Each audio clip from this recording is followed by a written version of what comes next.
주여 주의 이름이 온 땅에 어찌 그리 아름다운지요 어찌 그리 아름다운지요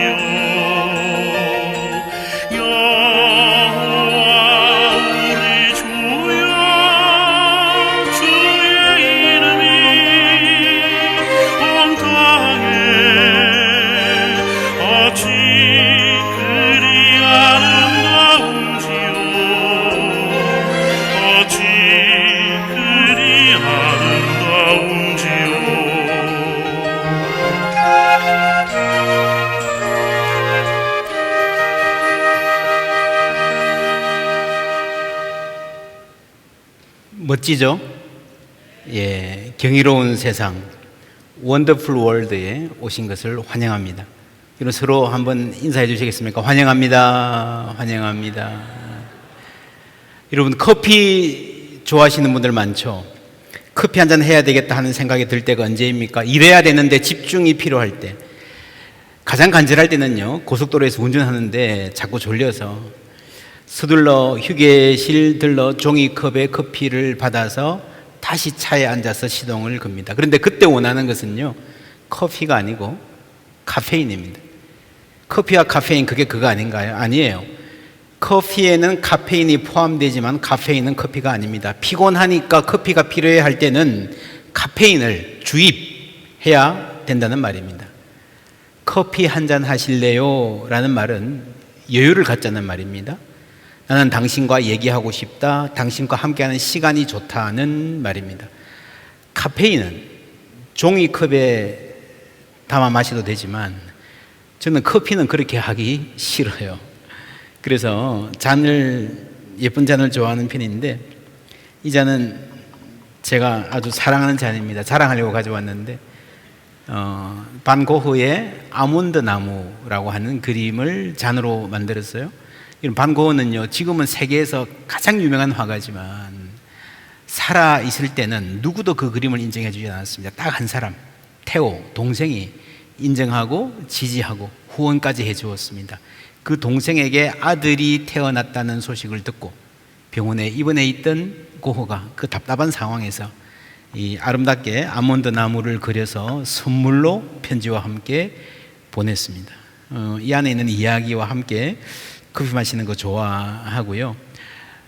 또는 그날 기분에 따라서 다른 잔을 꺼내서 마십니다. 여름에 어울리는 잔이 있고, 가을의 분위기에 맞는 잔이 있고, 비 오는 날에 꺼내고 싶은 잔, 또 크리스마스 시즌에는 적절한 머그가 있습니다.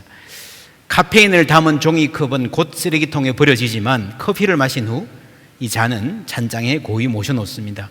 카페인 효과 2-3시간 반짝하고 지나가지만 커피의 잔향과 여운은 오래 갑니다. 커피 마시면서 나누었던 대화가 오래 가기도 하고요. 그때 열렸던 마음이 힘들 때 다시 찾는 안식처가 되기도 합니다. 저는 유학생활 때 아내와 함께, 그때는 돈도 없고 시간도 없어서 자주 못 가고요. 일주일에 1-2번 근처 카페에 걸어가는 시간이 그렇게 좋았습니다. 1999년 가을에 시카고 다운타운에서 우연히 들른 카페의 커피 맛에 반해서요, 그 후로 계속 마시고 지금도 그 브랜드 원두를 주문해서 마시고 있습니다. 커피만이 아니라 음식도 그렇죠. 음식의 맛과 냄새, 분위기, 함께 했던 사람들과의 대화, 표정들, 음식이 주는 위안이 있습니다. 그래서 컴포트 푸드라는 말도 있잖아요. 음식에 깃든 추억과 이야기들이 있습니다. 엄마가 즐겨 해주던 음식, 이름만 들어도 눈물이 핑 도는 사람들도 있습니다. 정성껏 차린 음식은 마음을 열게 하고 마음을 머물게 하는 힘이 있습니다. 격식을 갖춘 음식으로 대접받으면 무너진 자존감이 위로받기도 합니다. 그러나 지금은 많은 사람들이 음식하면 먼저 칼로리, 영양성분을 생각합니다. 비극이죠. 커피는 카페인이 아닙니다. 음식은 칼로리 이상의 무엇입니다. 200여 년 전에 영국 시인 윌리엄 월즈워스가 이렇게 노래했습니다. 하늘의 무지개를 바라보면 내 가슴은 뛰노라. 나 어린 시절에 그러하였고. 어린 시절 다 그렇죠. 그런데 어른이 된 지금도 그러하고 늙어서도 그러할 것이다. 그렇지 않다면 차라리 죽는 것이 나으리. 하늘의 무지개를 보고도 가슴이 뛰지 않는다면 살아서 뭐하나 할 정도에. 그래서 어린이는 어른의 아버지라고 말합니다. 무지개는 오랫동안 인류에게 꿈과 희망의 상징이었습니다. 신비로운 경탄, 상상력을 자아냈습니다. 여기서 하나님의 약속을 읽어낸 사람도 많습니다. 인생이 좌절되고 벽에 부닥쳤을 때에 머리 위에 떠오르는 무지개 때문에 소망을 다시 찾은 사람들도 많이 있습니다. 그런데 17세기에 와서 데카르트와 뉴턴의 시대에 이거는 햇볕이 비쳐서 산란되어서 굴절된 거다, 빛의 스펙트럼이다 라고 설명을 해내었습니다. 과학적으로 틀리지 않습니다. 그런데 이 하늘의 신비가, 꿈이 광학적 현상으로 축소되어져 버렸습니다. 워즈워스는요 19세기의 지식인이에요. 그 과학적 사실을 잘 아는 사람이었습니다. 그럼에도 불구하고 그는 여전히 무지개를 보면 가슴이 뛴다 그러면서 어린이는 어른의 아버지라고 합니다. 어른들이 어린이들에게 배워야 될 점이 많다는 거예요. 잘하면서 잃어버린 게 많다는 겁니다. 가장 큰 특징, 놀랄 줄 아는 능력입니다. 놀람, 뭐예요? wonder예요. wonder. 이 경이 wonder. 그래서 여러분 놀랄 줄 아는 사람에게는요 이 세상이 wonderful, 놀람으로 가득 찬 경이로운 세상이 되는 것입니다. 여러분 어떤 세상을 살고 계십니까? 내 눈에 어떤 세상이 보입니까? 내가 사는 세상 새로운 것 하나 없고 지겹고 시시하다면 둘 중에 하나입니다. 세상이 잘못됐든지 내 눈이 잘못됐든지. 시인 워즈워스는요 무지개를 보고 가슴이 뛴다 했습니다.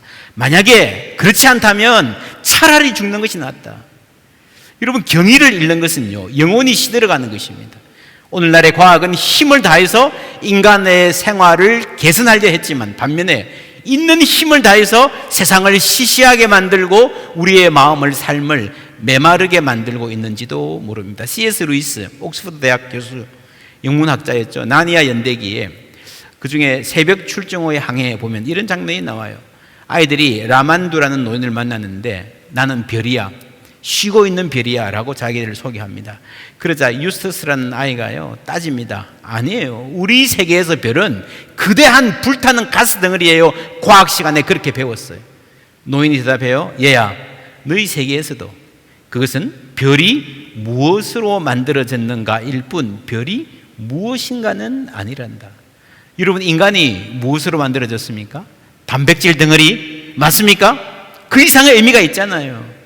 아직도 우리는 별이 가스 덩어리라는 걸 알면서도 우리가 선망하는 사람들을 스타라고 부르죠. 저 별은 나의 별, 뭐 이런 노래 부르면서 별 안에 꿈을 싣고 사랑을 노래합니다. 음식에서 칼로리가, 성분표가 전부가 아니듯이 별이, 사람이 무엇으로 만들어졌는가가 그 의미를 말해주지는 않습니다. 다윗은 바로 그 별을 바라보았습니다. 1절 말씀 다 함께 읽습니다. 여호와 우리 주여, 주의 이름이 온 땅에 어찌 그리 아름다운지요. 주의 영광이 하늘을 덮었나이다. 주의 영광을 보면, 세상의 아름다움을 알면요 주의 영광이 하늘을 덮었나이다. 내 눈에는 아무것도 안 보이는 것 같지만 주님의 영광이 가득한 신비로운 세상을 마주하게 되는 겁니다. 여러분 본래 옛날에는 우주를 코스모스라고 했어요. 코스모스. 이거는 조화라는 말입니다. 코스모스. 근데 요즘에는요 사람들이 스페이스라는 말을 많이 쓰죠. 우주선, 스페이스쉽이라 그러잖아요. 이거는요 스페이스, 그냥 공간이에요. 빈 공간이에요. 텅 비어서 아무것도 없습니다. 그러니까 의미가 있을 수 없습니다. 여러분 어린이는 어른의 아버지라는 말을 한 인간의 개인의 성장으로도 볼 수 있지만 이 세계가, 인류 전체가 어떻게 성장해 왔나, 인류는 어린이에서 출발해서 지금 좀 어른이 되었나 하는 질문으로 치환해서 볼 수도 있습니다. 고대 세계에는요 과학이 발달하기 전에 어린이 같은 생각을 했죠. 그래서 세계에 대해서 모르는 게 많았습니다. 신비가 가득했습니다. 거기서 자연은 숭배의 대상이었어요. 애굽은 태양을 신으로 섬겼고 바벨론은 달과 별을 신으로 섬겼습니다. 근데 성경은 놀라운 선언을 합니다. 창세기 1장 16절 함께 읽습니다. 하나님이 두 큰 광명체를 만드사 큰 광명체로 낮을 주관하게 하시고 작은 광명체로 밤을 주관하게 하시며 또 별들을 만드시고. 큰 광명체, 작은 광명체, 뭐 말하는 것 같아요? 해와 달을 말하는 거죠. 사람들이 해님, 달님이라 그러고 해와 달을 신으로 섬기던 그 시대에 아주 건조하게 큰 광명체, 작은 광명체라고 하는 것은요, 신이 아니라는 거예요. 그 신으로 섬기던 그 자리에서 끌어내리는 겁니다. 피조물 중에 하나로 내려놓는 겁니다. 이것을 학자들은 자연의 비신화화 혹은 자연의 비신비화, 디미스티피케이션이라고 부릅니다. 이 사고가 근대 과학 발전의 토대가 되었습니다. 그 이전에는 자연이 너무너무 놀랍고요, 이게 두려워서 신이기 때문에 접근하기가 힘들었습니다. 탐구하기가 힘들었습니다. 그러나 성경이, 유대교의 관점이 이게 자연은 우리가 두려워해야 될 대상이 아니라 피조물에 불과하다라고 했기 때문에 과학이 발달할 수 있었다. 이거는 세계 과학사에서 굉장히 중요한 태제가 되어 있습니다. 우리가 경험적으로도 알고 있습니다. 근대 과학이 발달한 대부분의 나라는요, 유대 기독교 전통에 있는 나라들입니다. 근대 과학은 이 창조 세계에 하나님이 지으셨다면 어떤 질서가 있을 것이다 라고 하는 전제하에서 출발을 한 것입니다. 그런데 그 이후에 과학이 발달하다 보니까 새로운 신화가 생겼습니다. 과학 자체가 신화가 되어버린 겁니다. 우리는 그것을 과학주의라고 부릅니다. 과학이 모든 것을 설명한다. 측정되지 않는 것은 존재하지 않는다. 과학주의. 여러분, 그래서 예전에는 자연이 처음에는 숭배의 대상이었다 그랬죠. 근데 이게 피조물의 일부로 정의되면서 탐구의 대상이 되었습니다. 그리고 결국에는 착취의 대상이 되고 마는, 탈선해서 착취의 대상이 되고 마는 현실, 우리가 경험하고 있습니다. 어떻게 합니까? 올해 엄청 덥죠? 요즘에 그런 말들 많이 합니다. 올해 더운 이 날씨가 우리가 앞으로 경험할 최고로 시원한 날씨일 것이다. 그죠? 앞으로 세상이 어떻게 될지 모릅니다. 이 엄청난 기후 위기, 그리고 수많은 인간 삶의 부작용들이 바로 여기서 우리가 과학주의에 빠졌기 때문에, 자연을 착취했기 때문에, 더 나아가서 인간의 의미, 삶의 의미, 측정할 수 없는 것은, 과학으로 수식할 수 없는 것은 아무것도 아니다라고 선언했던 그 바로 사고에 있다는 것입니다. 여러분, 자녀들이 그럴 때가 있습니다. 엄마 아빠가 나에게 해준 게 뭐야? 그러면 엄마들이 농담 반 진담 반으로 그렇게 말할 수 있겠죠. 따져보자. 종이 가져와 봐라. 등록금, 밥값, 네가 잔 방값, 그것도 방 하나 계산해. 그렇게 다 계산해서 여러분 뭐 얼마라고 산출한다고 하십시다. 그게 전부 답니까? 아니잖아요. 엄마 아빠가 나를 향해 기대한 것, 내가 아플 때 밤새워서 눈물 흘린 것, 내가 늦게 들어올 때에 조바심 내며 기다렸던 그 마음 쓰던 그 에너지, 그죠? 내가 잘 되기를 바랐던 그 많은 간절한 기도들, 그 안에 있는 모든 의미를 전부 다 수치로 환원할 수는 없습니다. 여러분, 인간의 지식은 유한합니다. 인간의 지식 대상 세계는요, 무한합니다. 무한이 아니라 하더라도 어쨌거나 우리가 아는 것보다는 훨씬 더 크다. 그렇죠? 우리는 이 세계 전체에서 일부밖에 알지 못합니다. 예를 들어서 우리가 이 대상 세계가 이만큼, 우리 포항 지역의 본당만큼 크다고 가정해 보십시다. 인간이 아는 것, 인간 인류 전체가 아는 것을 다 통틀어도 이 정도 된다고 하십시다. 그럼 이게 우리의 지식의 크기입니다. 그러면 내가 알지 못하는 것, 나의 무지의 자각은 뭔가 하면요, 이 축구공의 표면입니다. 그렇죠? 나의 무지는요, 내가 아는 이 안의 세계와 내가 이 밖의, 모르는 이 밖의 세계가 만나는 부분이, 그 면적만큼 나는 무지를 자각하는 거예요. 근데 만약에 내가 아는 것이 탁구공만 하다, 그럼 나는 나의 무지를 얼만큼 자각할까요? 이 탁구공의 표면만큼 작용하는 겁니다. 자각하고 있는 겁니다. 여러분, 사람은요, 자신의 무지를 저 멀리 있는 것, 다른 것, 내가 모른다는 사실도 몰라요. 내가 아는 세계와 내가 모르는 세계가 만나는 지점만이 내가 무지를 자각할 수 있는 가능성이 있는 자리입니다. 그래서 여러분, 사람이 공부를 하면 할수록 자신의 무지를 알게 된다, 그런 말들 많이 하잖아요. 인간이 한 모든 말 중에 여러분, 성경 외에 가장 중요한 말이 제가 보기에는 가장 유명한 말이기도 합니다. 소크라테스가 너 자신을 알라. 세상 사람들이 전부 다요, 소크라테스를 세상에서 가장 지혜로운 사람이라 그랬어요. 아닙니다. 저는 지혜롭지 않습니다.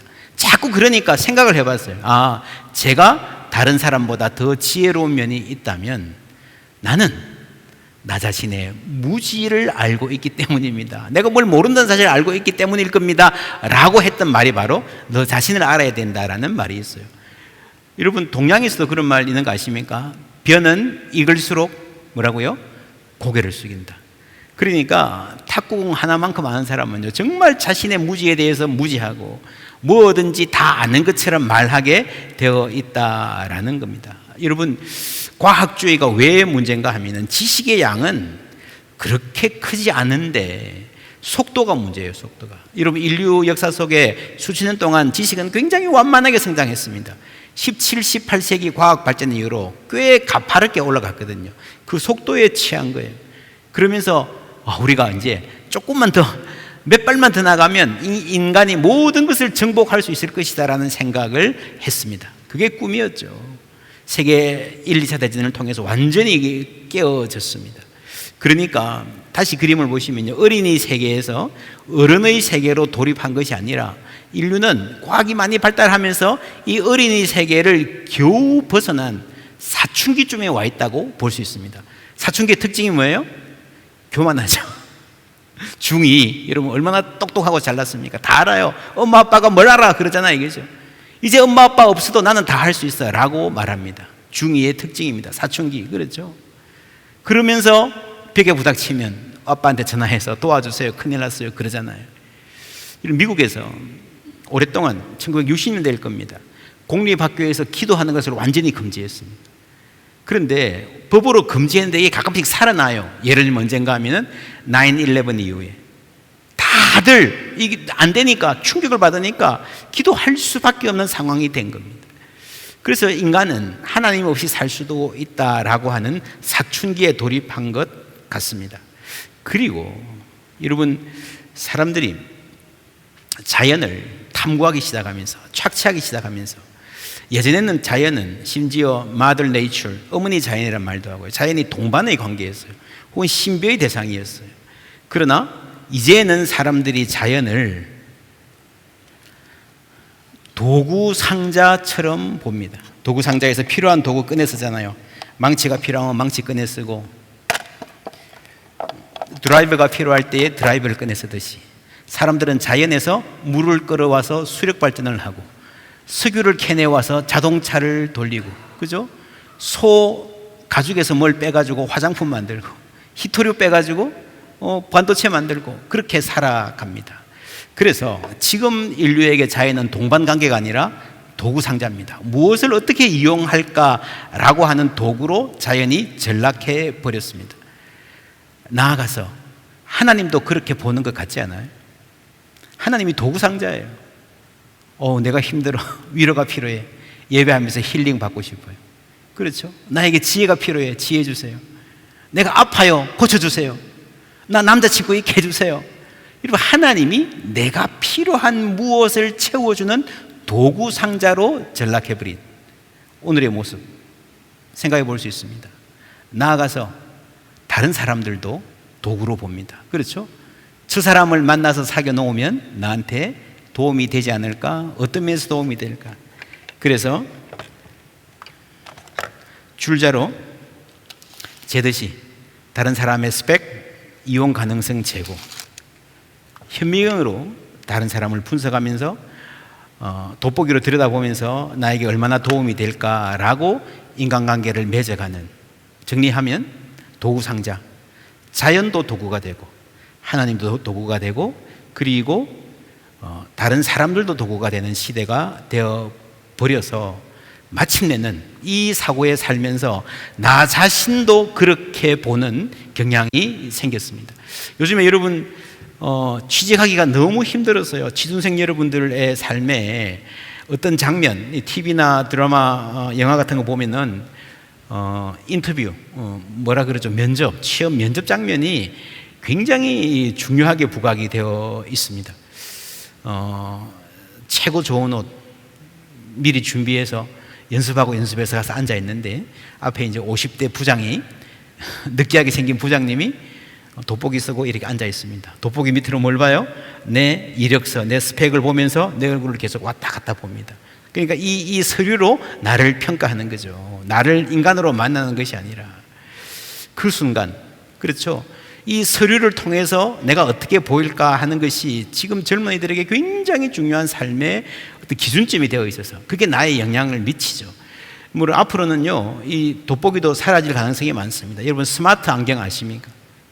그죠? 스마트 안경 딱 끼면요, 사람 얼굴 딱 스캔하면 이 사람 인적 사항이 쫙 다 나옵니다. 어쩌면 조금 시간 지나면 그게 컨택트 렌즈가 돼서 눈 안으로 들어올지도 모릅니다. 이게 안으로 들어오는 거죠. 안으로 들어오는 것을 뭐라 그럽니까?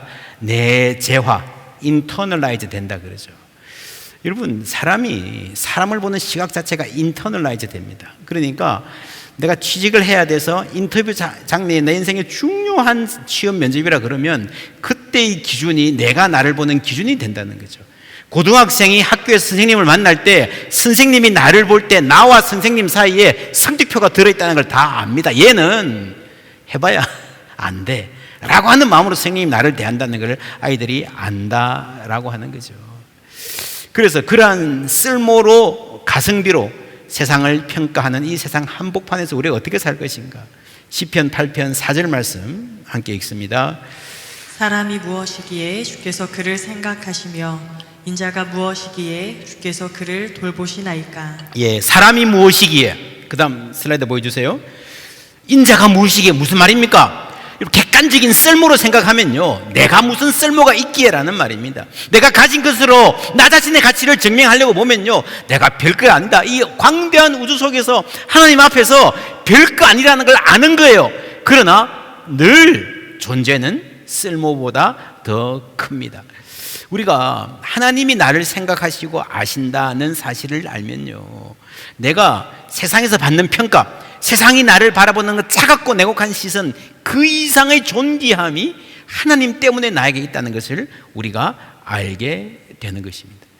3절에 이런 표현이 나옵니다. 주의 손가락으로 만드신 주의 하늘과 주께서 베풀어 두신 달과 별들을 내가 보니. 주의 손가락으로. 여러분, 하나님이 세상을 어떻게 지으셨어요? 손가락으로 지었습니까? 말씀으로 지으셨습니까? 예? 어떻게 알고 계세요? 말씀으로 지으셨죠? 창세기 1장에 나오는 그게 사실입니다. 요거는 시적인 표현이에요. 그런데 왜 굳이 오해의 여지를 남기면서 굳이 다윗이 손가락으로 지으셨다고 말을 했는가 하는 질문을 우리가 해볼 수 있습니다. 제가 다시 여기에 왔는데 이번에는 뭐가 나올지 궁금하시죠? 여러분, 운동화 끈 맬 줄 아시죠? 언제 배우셨어요? 언제쯤 이걸 맬 줄 알았던 것 같아요? 초등학교 때. 그죠? 빠르면 1학년, 늦으면 4학년. 대략 그 정도 때 요거 맬 줄 압니다. 근데 여러분, 로봇 공학자들의 이야기 들으면요, 아직까지도 그렇게 첨단의 로봇들이요, 요 운동화 끈을 맬 줄 모릅니다. 여러분, 로봇이 1톤짜리 물건을 드는데 이거를 인핸스해서 2톤, 3톤 들으라 그러면 금방 만들어냅니다. 근데 아직까지도 세계 최고의 로봇 공학자들도 이거는 도저히 불가능하다라고 말합니다. 이게 여러분, 이 끈의 감각을 익히는 게 로봇에게는 거의 불가능하고요. 로봇에 손이 있다면 이걸 잡는 순간 보이지도 않는 거예요. 그래서 지금 현재까지는, 앞으로 어떻게 될지 모르지만 불가능하다라고 표현합니다. 여러분, 집에서 고양이 길러보신 분들은 고양이를 이렇게 쓰다듬어 주면요, 그 고양이가 좋아하는 이 터치를 익히면 굉장히 좋아합니다. 그릉그릉 소리를 내면서. 요거는 아마 아이들 서너 살만 돼도 할 수 있어요. 근데 이것도 로봇이 하기 대단히 힘듭니다. 여러분, 이세돌에게 바둑을 이긴 지가 한참 전이고요. 여러분, 평생 읽어도 다 못 읽을 논문과 책을 이 AI는요, 그냥 몇 시간 만에 전부 다 정리해서 산출을 해내는 기가 막힌 시대임에도 불구하고 인간의 머리가 아니라 손가락으로 하는 것을 감당하지 못한다. 흉내도 내지 못한다라고 하는 겁니다. 또 하나, 여러분, 공장에서 이런 실크 부드러운 머플러를 만들어서 이렇게 잘 접어서 포장하는 일을 아직도 하지 못합니다. 이제 거의 따라왔다는 것 같아요. 예를 들면 청바지 같은 조금 빳빳한 패브릭은 잘 다루는데 부드러운 것, 요거를 목에 매봐라 그러면 굉장히 로봇은 힘들어합니다. 인간의 머리 능력 아니라 손가락. 그래서 저는 주의 손가락으로 지으신 이 말을 읽으면서 하나님의 섬세한 손길, 그 터치, 사람마다 필요한 터치가 다 다르거든요. 나의 필요를 아시고, 나의 아픈 점을 아시고, 나의 바램을 아시고 터치해 주시는 하나님의 손가락을 경험했던 다윗의 인생이 담겨 있는 게 아닌가 생각을 합니다. 그런 찬송이 있죠. 주님과 같이 내 마음 만지는 분은 없네. 일반적으로 수치로 해가지고요 이렇게 하면 돼 그게 아니라, 보통 20대 때는 이 정도 고민하니까 이 정도 대답해 주면 돼 그게 아니라, 우리 한 사람 한 사람의 고민과 탄식과 소망이 다 다른데 내 마음, 우리 마음 아니고 내 마음 만지는 분 주님밖에 없으며, 오랜 세월을 찾아서 실망도 하고 기대도 하고 목마른 세월 지나서 그것을 알게 되었다라는 말입니다. 여러분 그 섬세한 돌보심을 다윗이 고백하고 있는 거예요. 그리고 사람이 무엇이 간데 하나님이 우리를 아름답게 보시는, 여러분 갓난 아기를 생각해 보십시오. 여러분 아이 키워보시면요 아마 여러분 조카나 동생 있으면 아실 거예요. 아기가 처음에 누워있다가 처음으로 뒤집기 하면요 엄마가 난리가 납니다. 막 박수치고요. 아이가 그러나 일어나서 첫 걸음 떼서 두세 발 가면 온 집안이 그게 막 잔치 분위기잖아요. 그죠? 엄마라고 말하면 이 비디오 찍어 놓으면 제가 볼 때 전혀 엄마가 아닌데 비슷한 말이라고 하면 엄마 했다 그러고 뭐 조금 하면요 와 우리 아기 천재라 그러고요. 그 수 없는 탄성, 여러분도 다 그거 받고 자랐을 거예요. 발달심리학자들이 그런 말 합니다. 아이는 부모가 나를 향해서 보여주는 그 탄성의 눈빛, 그 표정, 그것을 internalize, 내면화해야 된다는 거죠. 내 안에 나를 향해서 감탄해주는 그 감탄이 쌓이는 게 쌓여요.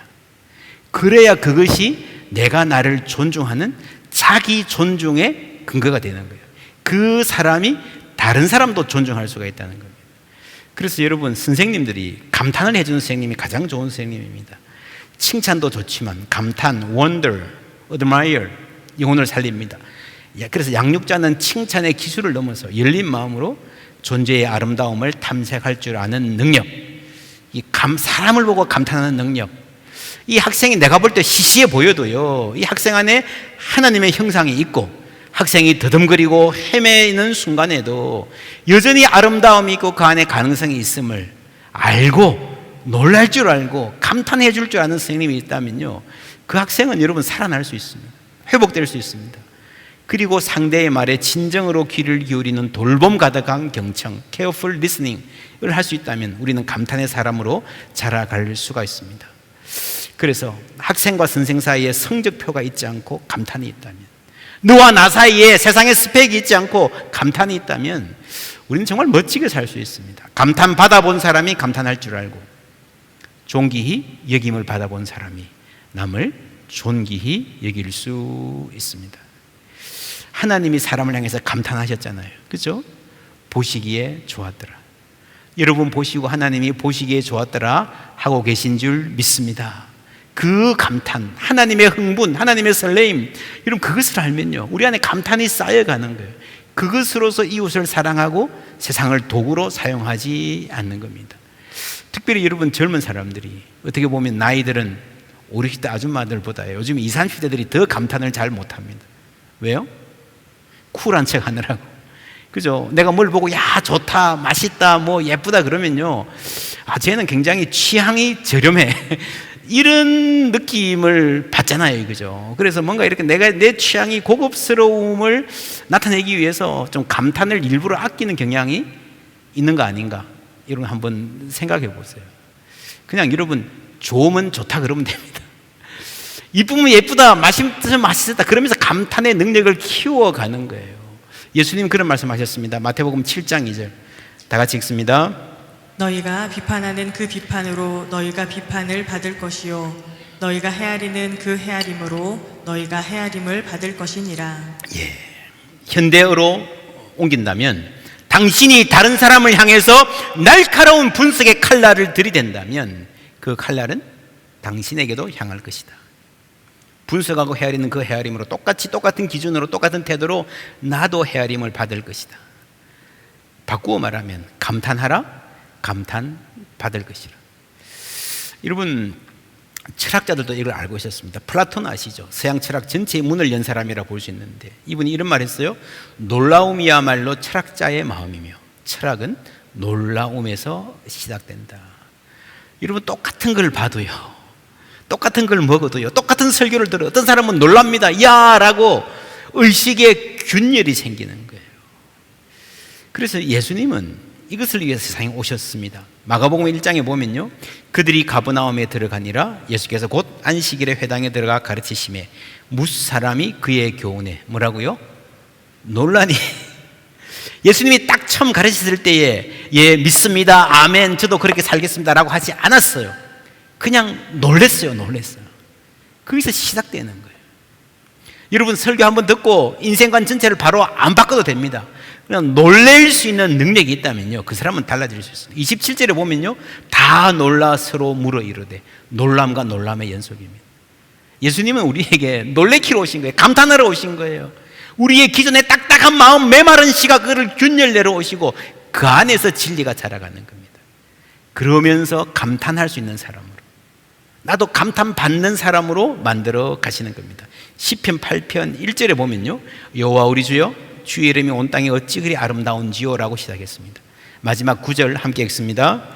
여호와 우리 주여 주의 이름이 온 땅에 어찌 그리 아름다운지요. 예, 1절과 9절이 똑같습니다. 시작과 끝이 같습니다. 그리고 그 사이에 뭐가 있습니까? 2절에 보면 주의 대적으로 말미암아 어린아이들과 젖먹이들의 힘으로 권능을 세우시며 이는 원수들과 보복자들을 잠잠하게 하려 하심이라. 이런 분위기가 완전히 바뀝니다. 1장에는 정말 아름다운, 우리가 화면에서 봤듯이 정말 별이 쏟아지는 아름다운 밤이 나오는데 2절만 가도요, 대적, 원수, 보복자들, 칼을 들고 나에게 덤벼든 사람들이 있었습니다. 그게 여러분 다윗의 인생이었어요. 피 튀기는 전쟁터. 그러니까 인생에 아무런 어려움이 없고 모든 게 잘 풀리고 늘 아름다운데 놀러만 다녀서 여호와 우리 주 했던 게 아니고 치열한 생존 경쟁의 장에서, 전쟁의 장에서 국가를 경영해야 되는 그 골치 아픈 반대자들을 잇는, 나를 삼키려고 달려드는 엄청난 그 대적들 앞에서 다윗은 그럼에도 불구하고 하나님의 아름다움을 1절에서도 9절에서도 노래했던 것입니다. 그 많은 것을 지나고도. 그래서 저는 이 시편 8편을 우리 인생의 압축으로 보고 싶습니다. 그 많은 풍상을 겪고도. 그렇죠? 여러분, 인생 살다 보면요, 물론 우리가 처음에 사람들에게 감탄해요. 아, 저분 참 멋지다, 저 친구 참 괜찮다. 그러다가 실망하잖아요. 주의 종들한테도 실망할 때가 있습니다. 그게 몇 번 계속되다 보면요, 마음을 닫죠. 그러면서 마음에 딱지가 않죠. 더 이상 감탄할 줄 모르는 대단히 시시한 사람으로, 상처는 좀 덜 받을지 모르지만 인생의 아름다움이 다 사라져버린 사람이 되고 말았습니다. 제가 오늘 우리 어른들한테 그랬습니다. 70, 80 살면서 얼마나 많이 속아요. 얼마나 많이 인생에 대해 실망해요. 그럼에도 불구하고 여전히 사람에 대한 기대를 갖고 있다면 그 사람은 정말 멋진 사람입니다. 처음에 만나서 남자 여자 결혼할 때에 마음이 설레고 같이 있는 시간이 너무 좋고 그랬는데 10년 20년 살다 보면 시시해져. 다 안다고 생각해. 신비가 없어져. 그게 아니고요, 30년 40년을 살면서도 여전히 알아가고 싶고 여전히 더 가까이 가고 싶고 가슴이 설레고, 그렇다면 얼마나 이런 복된 삶이 되겠습니까? 그 삶으로 하나님 우리를 초청하시는 거예요. 제가 설교 시작하면서 커피 이야기를 했는데 올해 우리 On Journey라고 하는 On Journey, 온전히라는 말, 여기서 출발했습니다. 제가 오래전에 고속도로 자주 들리는 고속도로 휴게소였어요. 이런 커피집이 있었어요. 커피 On Journey, 한글로 커피 온전이에요. 이게 무슨 경치 좋은 카페가 아니라 고속도로 휴게소 한 구석에 있는 카페입니다. 고속도로 가면서 나그네 길에 그냥 빠른 시간에 지나가면서 커피를 마시더라도 그 커피 마시는 그 순간만이라도 온전히 마실 수 있으면 얼마나 좋을까. 그렇죠? 그게 우리가 믿음의 삶, 온전한 삶입니다. 내 모든 조건이 다 완벽하게 구비되고 여유 있는 삶이 되고 모든 게 다 해결이 돼서가 아니라 조급할 수밖에 없고 압박받을 수 없는 상황에서도 커피 한 잔을 마셔도 온전히 마실 수 있는 사람, 밤에 가끔씩 별을 보면서 하나님을 찬양할 수 있는 사람, 그런 사람 되기를 주님의 이름으로 축복합니다. 이런 별은요, 가스 덩어리가 아닙니다. 커피는 카페인이 아니고 사람은 단백질 덩어리가 아닙니다. 우리 자연은 도구 상자가 아닙니다. 그리고 우리 한 사람 한 사람은 하나님이 감탄하시는 사랑을 받을 만한 존재입니다.